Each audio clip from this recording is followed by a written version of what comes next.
చూపిస్తారు. అయితే ఈ రోజు పాస్టర్లు రకరకాల గిమ్మిక్కులు మ్యాజిక్లు చేస్తున్నారు కదా, కొన్ని మనం వీడియోలు కూడా చూస్తాం. అవును, చనిపోయిన వాళ్ళని కూడా లేపుతున్నారు. ఇది ఎంతవరకు నిజం? మొట్టమొదటి మీరు వాళ్ళని పాస్టర్లు అన్నారు, అది నన్ను బాధ కలిగించేటువంటి విషయం. వాళ్ళు పాస్టర్లు కాదు, ఏమనాలి వాళ్ళని? గారడి సీమోనులు అని పెడితే బాగుంటుంది. ఎందుకంటే బైబిల్లో అపోస్తుల కార్యంలో గారడి సీమోను అనే ఒక వ్యక్తి ఉన్నాడు. ఆ వ్యక్తి పరిశుద్ధాత్మ దేవుడిని డబ్బు కమ్ముకునేటువంటి ప్రయత్నం చేస్తాడు. అంటే దేవుని మహిమని డబ్బు అమ్ముకునే దానికి ప్రయత్నం చేస్తాడు. కాబట్టి దేవుని పేరు చెప్పి సొమ్ము చేసుకునేటువంటి భక్తిని బిజినెస్గా మార్చినటువంటి గారడి సీమోన్లు అంటే బైబిల్ పరిభాషలో బాగుంటుంది, సరిపోతుంది. అంతే. పాస్టర్లు అనకండి, ఎందుకంటే పాస్టర్లు అంటే అందులో నేను కూడా వస్తాను కదా, నాలాంటి వాళ్ళు కూడా వస్తారు కదా. పాస్టర్ అంటే ప్రభువైన యేసుక్రీస్తు వారి ప్రాణత్యాగాన్ని బట్టి ఆయన అంగీకరించిన వారిని మేపేటువంటి వ్యక్తి, కాపరే.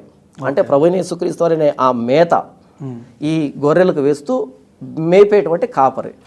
వీళ్ళు కాపర్లు కాదు, వీళ్ళు తోడేళ్ళు. నా రెండవ ఛానల్ ఉంది కదన్నా, వుల్ఫ్స్ ఇన్ షీప్స్.